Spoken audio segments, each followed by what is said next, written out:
Well, I thought we were all panelists, but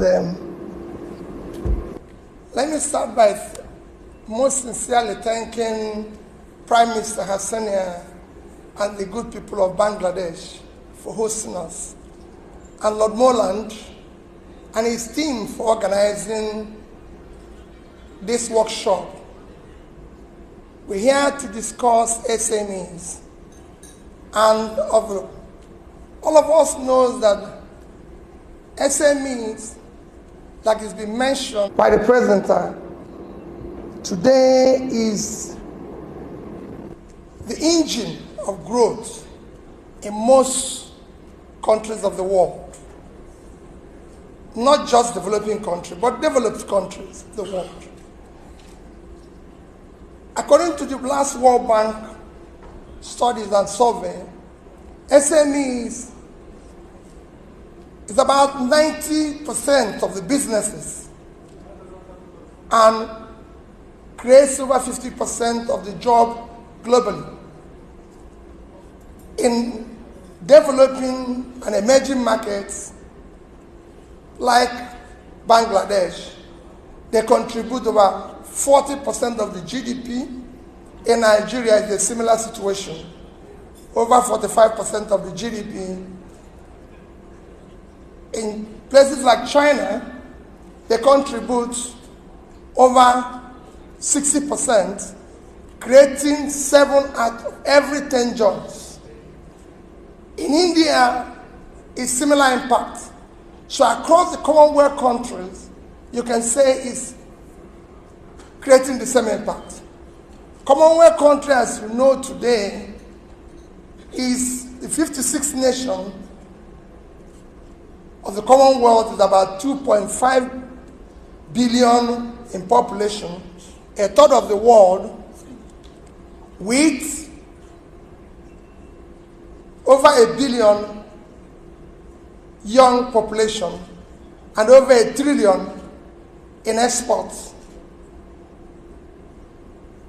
However, the Commonwealth, if you look at the wealth of the Commonwealth, is about over 150 trillion, which you could say is about 10 times the size of the GDP of the Commonwealth, because the last time I looked at it, the Commonwealth GDP, total GDP, is about 14.5 trillion.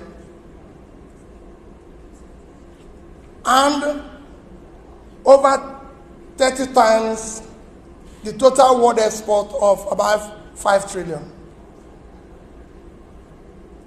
What we are going to discuss today is the issue of how to formalization and internationalization of SMEs, which is critical for the Commonwealth as a family. By supporting, internationalizing, and formalizing the SMEs, would have created wealth across the entire world, because Commonwealth countries exist in almost 5 continents of the world.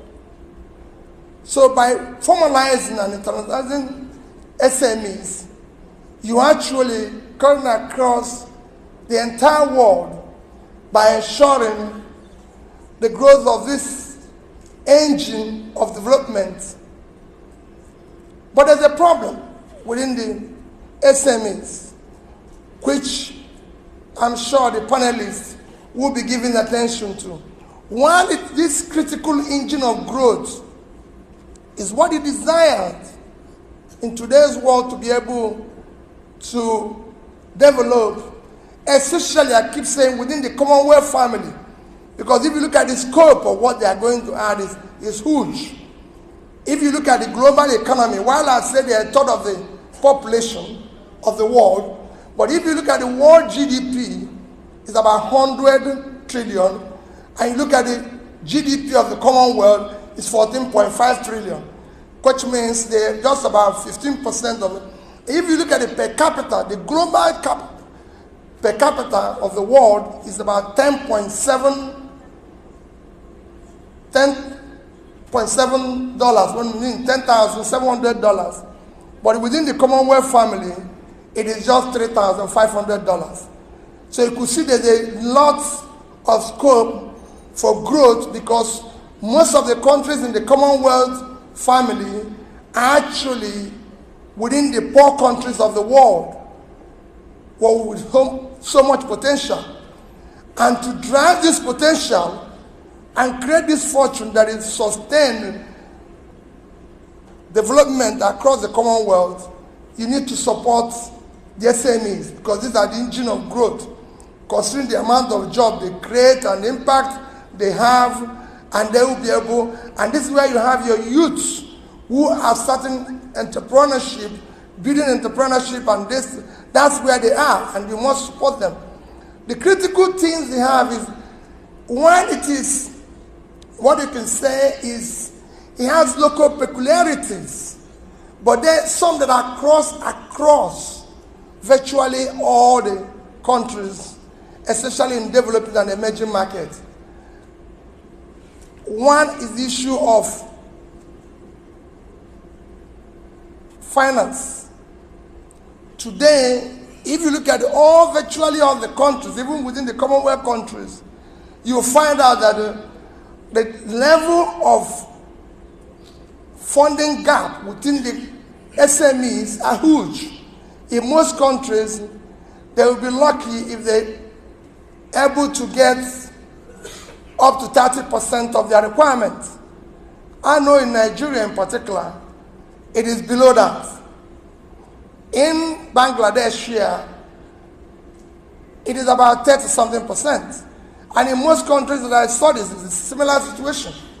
So the funding gap is huge, because banks and lending institutions prefer to lend to the corporates rather than lend to this engine of growth, because of, again, it has to do with issues of formalization, issues of internalization, and other things that are associated with it. So lending to them is difficult, and they avoid it. Two is the issue of taxation. You have all sorts of local taxations that are applied to them, and everything. The regulatory environment is hostile to them. I always use Nigeria as an example. The corporates are big and everything, and can get away with so many things that the small businesses can't get away with. They have issues of infrastructure, poor infrastructure.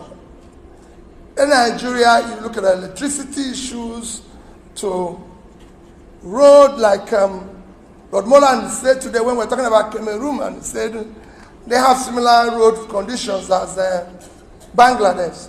These are issues that you see in most of the emerging markets, and this affects more small businesses.